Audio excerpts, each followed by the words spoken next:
This is Radio Ukraine International with the weekly program Doing Business, hosted by Rodion Zhiznievsky and produced by Konstantin Lavrentyuk. Doing Business covers current economic developments in and concerning Ukraine, gives topical information and immediate and longer-term economic forecasts. It is what we think might give you food for thought and help you see Ukraine from the economic angle. And here is the second part of the program, where we continue our talk with Andrej Umansky, who is the deputy head of the Academic Council of Babyn Yar Memorial Center. Babyn Yar has become a terrible symbol of the Holocaust in Eastern Europe.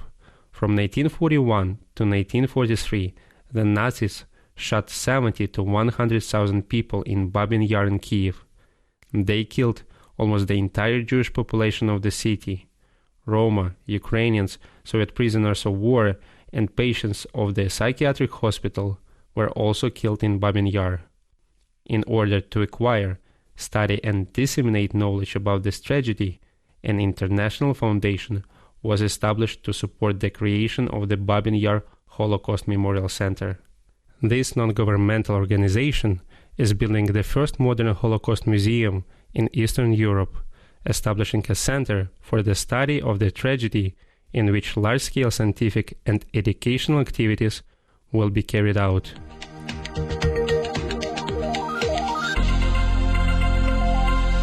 The Academic Council, as an important integral part of the Memorial Center, aims to develop a research strategy for the Memorial Center and monitor the compliance of the center's activities with the principles of scientific rigor and reliability. You're listening to Radio Ukraine's weekly program, Doing Business.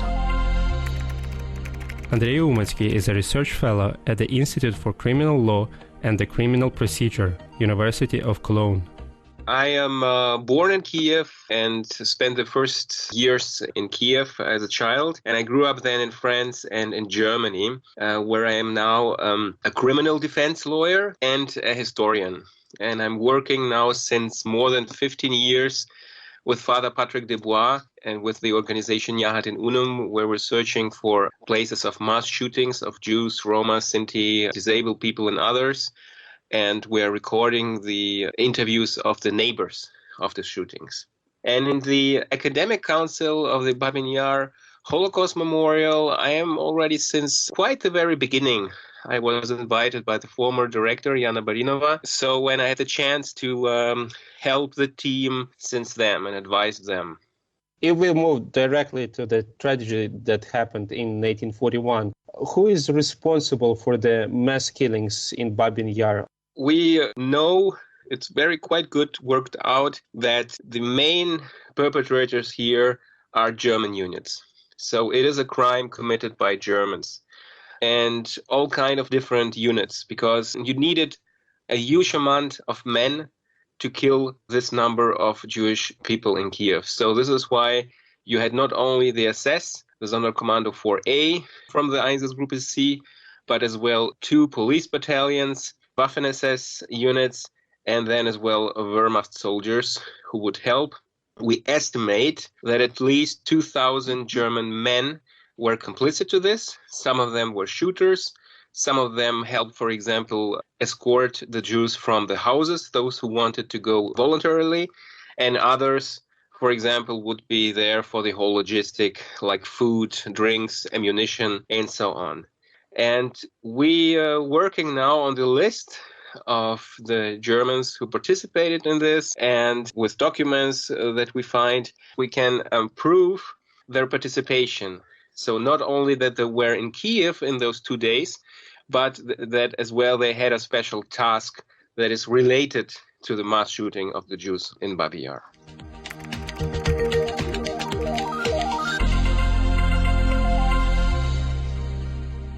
There are other questions that I wanted to ask you about all the things that happened that time. And the second, what I wanted to ask, it's about the role of USSR in all this tragedy. As I know, there is some kind of fact, or probably misconception, that USSR tried to hide the consequences of Babyn Yar. Is it really true?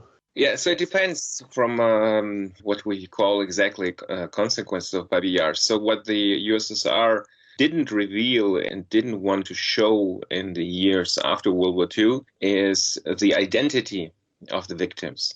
So the politics in the USSR were that there shouldn't be a group of the Soviet population that should be upheld in comparison to others.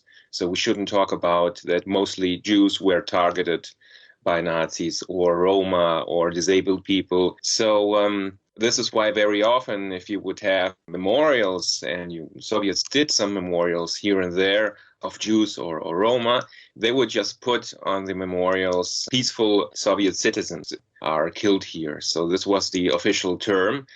But on the other hand, of course, the fact that Nazis killed so many people during World War II, Soviets would use this, of course, as propaganda measures. So, of course, in Babyn Yar, we know, for example, that already in 1943, when Kiev was liberated, very quickly, Soviets would invite journalists from the United States and other countries to show Babyn Yar, to show what happened, but not, of course, to show what happened to the Jews, but to show that Nazis committed crimes. So they used these facts for their own agenda, their own political agenda. What's the reason why they tried to hide the fact that exactly Jews were killed during this stuff? Yeah, again, as I said, you have to imagine Soviet Union at that time and already before in the 1930s was a country with a high anti-Semitism. Jews were not only pushed out from public life, from different professions, but it was even sometimes, they paid even this with their lives. So sometimes being a Jew in Soviet Union was even quite dangerous, especially during Stalin time. Even afterwards, there was always a latency of anti-Semitism throughout of the country. So this is one of the factors. Nobody wanted to give Jews the role of the victims and to accept as well that when Nazis occupied the Soviet territory, those who they would kill systematically were only Jews, Roma, Sinti, disabled people, and so on. And they didn't want to accept this. So, but on the other hand, they wanted to show that there were so many victims. So this is why they always talked about civilians that were killed. They wanted always to have a big number, a high number, and they wanted to show that Nazi Germany was targeting Soviet civilians, all Soviet civilians. So this was the idea, to turn as well the history around and show what happened during World War II. So there were several factors, I would say. So first, anti-Semitism, but then, of course, propaganda policy of history writing for the usage then, because you have to understand that after World War II, you have the different blocks. Western Germany is in the Western bloc. So Soviet Union, of course, always used the narrative of the war of World War II to try to show again and again that Western Germany is responsible for what happened during World War II. And of course, for this, they used all kinds of crimes, like, for example, what happened in Babyn Yar, but without admitting that in September in Babyn Yar, the people who were killed were Jews. You're listening to Radio Ukraine's weekly program, Doing Business. How did Soviet government use the Babyn Yar factor in the foreign policy of the USSR? First of all, Babyn Yar is already a topic during Nuremberg. So that means that Soviet Union established the so-called Extraordinary Soviet Commission that would document all crimes committed during German soldiers and authorities during the occupation. And that means all buildings that were destroyed, all people deported to Germany for forced labor, but as well all people shot or gassed during World War II. And this material was used then as evidence during the Nuremberg trial, because every country could submit documentation of evidence of crimes, and the Soviet Union would use all kinds of witnesses and documentation, forensics expertises about those shootings, and Babyn Yar as well. So already in the Nuremberg trial, we have Babyn Yar as a topic. And then later on, when Germany had several trials, many trials, investigations on crimes during World War II, and as well different crimes against Jews in the Soviet Union. And this is where as well Soviet Union would send material to Germany And this is a very unknown fact that there was no jurisdictional help between Soviet Union and Germany, but only in the case of Nazi crimes you would have this. So, for example, for Babyn Yar, Soviet government even authorized to several survivors and witnesses to travel from Soviet Union to Germany to be heard during trials. There was a trial in Darmstadt in 1968 against members of the Sonderkommando 4A, and one of the crimes that were treated during this trial was as well the shooting of Babyn Yar. And, for example, Dina Pronicheva was able to travel to Germany to give a deposition. And, of course, Soviets let her go there not because they were kind or they wanted to show to the world what happened to the Jews in Kiev, but, of course, in their own political agenda to pressure Western Germany and show, you see, there's so much material and evidence speaking against Germany, and there is this guilt of the German state. So, of course, all this for being used in the geopolitical agenda of the Soviet Union. There is one more tragedy that happened after Babyn Yar, and it's Krinnitsky Tragedy. And as far as I know, in that time, USSR tried to hide the reasons why it happened. Could you tell us more about it, please? Yeah, of course. The Krinnitsky tragedy, quite known, well studied now. So do we know that during the thing is that the area where the shootings of Babyn Yar happened, nobody really paid attention to it. So government would do anything they want. So one of the ideas was to build this reserve of mud and water. And technically it was very unstable and people knew this. So it was like in many cases in Soviet Union with catastrophes, very often people wouldn't just pay attention. Like in Chernobyl or other catastrophes. Unfortunately, it's always the human factor. And it's the same with the Krinnitsky tragedy. It was something that it certainly could have happened at any time.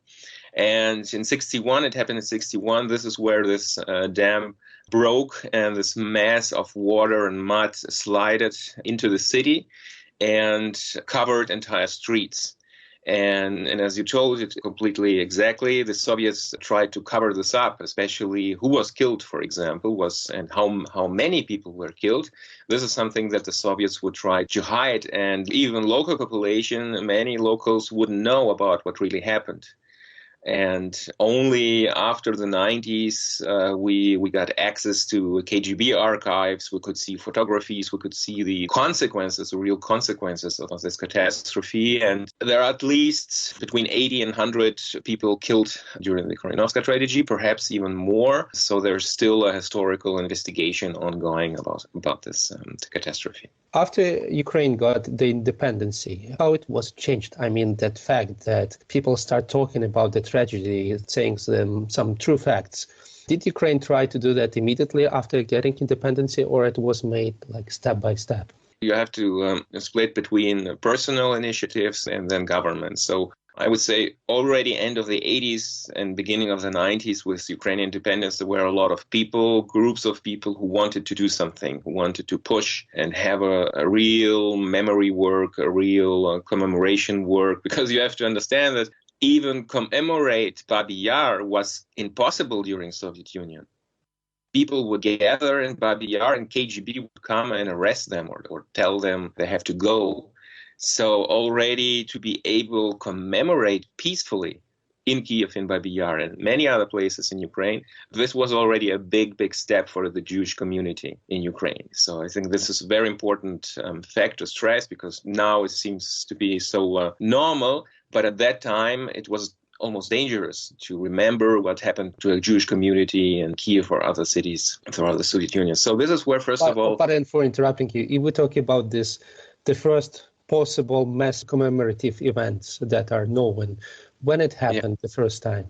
Well, there were already commemorations in the 40s. We know that we already have, from the very start, people would go there. And in the 40s, it was easier to commemorate. So you have always phases during Soviet Union. Sometimes it was more difficult than at other moments. But then you wouldn't have big events until the 50 years. I would say the really first big commemoration, official commemoration, where leaders from countries are coming, diplomats and so on. This happened in 91.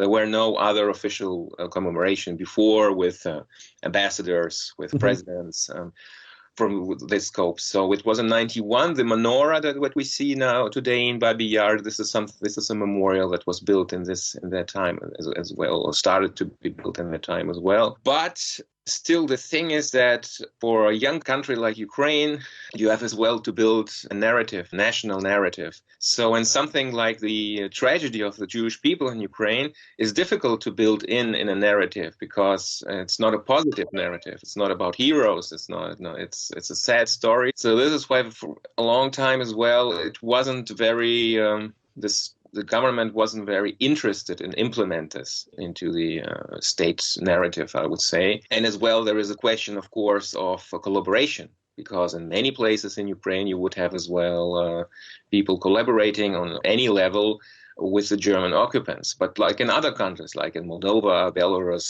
Baltic states, so it was a common problem. And this is why it was so difficult, of course, or it's still difficult to tell this story. Because on one hand, you have Germans killing Jews, but as well, in many cases, you have the question of the participation of the locals. Which role do they play? That's why it's always difficult for a government to do something. And in the last 30 years, there were so many initiatives to do something about Babyn Yar, state initiatives, private initiatives. But as the place is so big and the history is so complicated, it's not easy to build a memorial. And you have to stress one fact as well.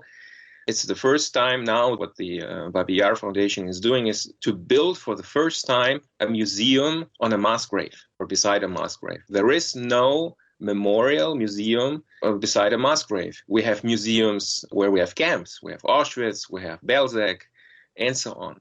But there is no, on the ex-Soviet territory, you won't find any museum near a mass grave. You won't find this in Vilnius, you won't find this in Minsk. So this is why I would say this is a big challenge, a big step, not only for Ukraine, but as well for Europe, to recognize that there were so many mass graves, so many Jews killed, and they as well need to be remembered the same way like people killed in camps. So is Kurgan Museum going to be the first museum on this ex-Soviet area?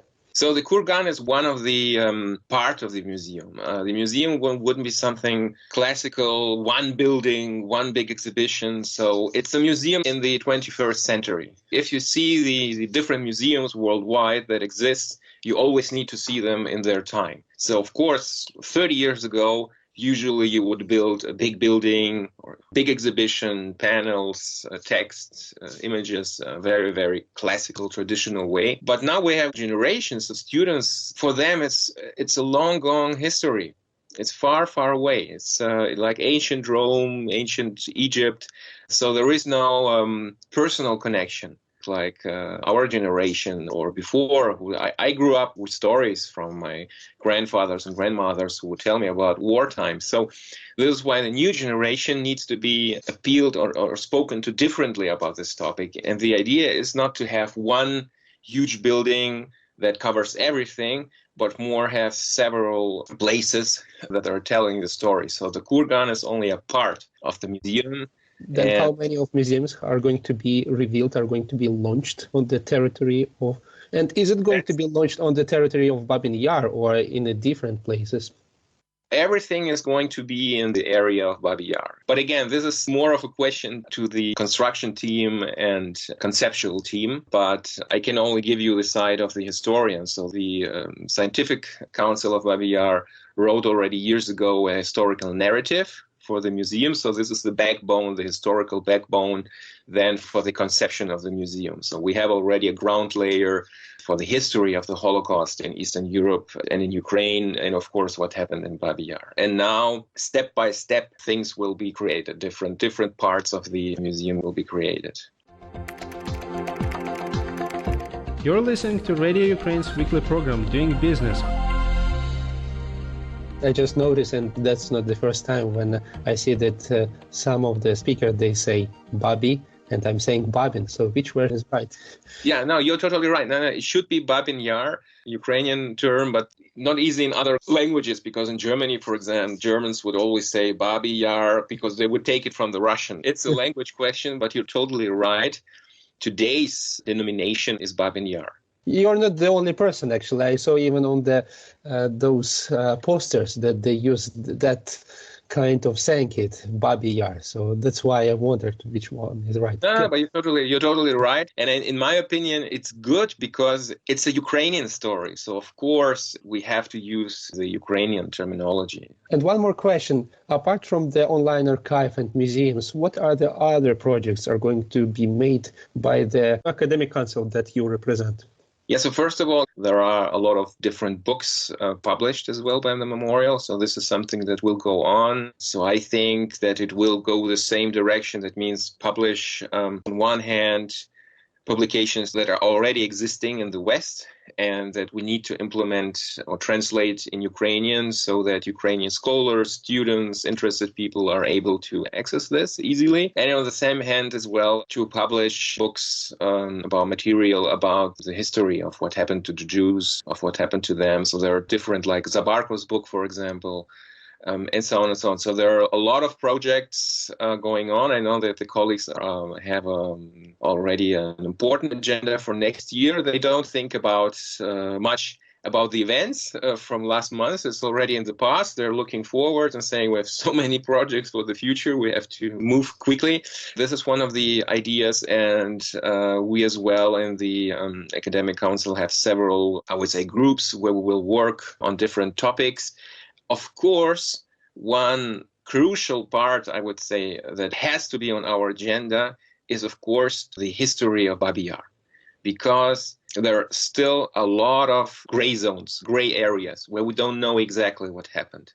We know a lot about what happened during the 29th, 30th September and the next months and years, but there's still a lot of question marks, a lot of things that we have to work on as historians, whether we have to dig in archives and so on. And what's so great is that in the academic council and scholars with whom we're working on, these are really the best experts in this area. So this is why I'm quite positive that we will as well reveal with the time more and more details about what happened in Babyn Yar, because in the same time, this is something that will be shown in the exhibitions of the museum, of course. So The Academic Council is not working separately, but of course linked with the museum.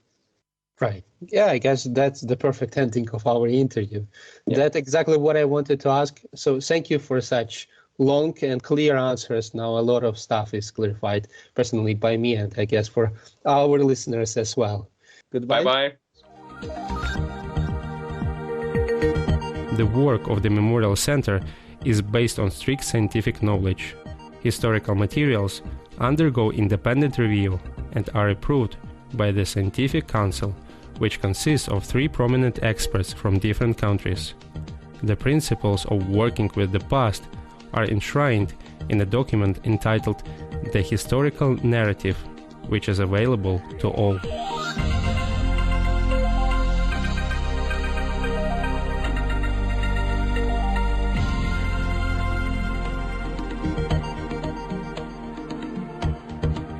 And here is the end of the interview with Andrej Umansky, who is the deputy head of the Academic Council of Babyn Yar Memorial Center.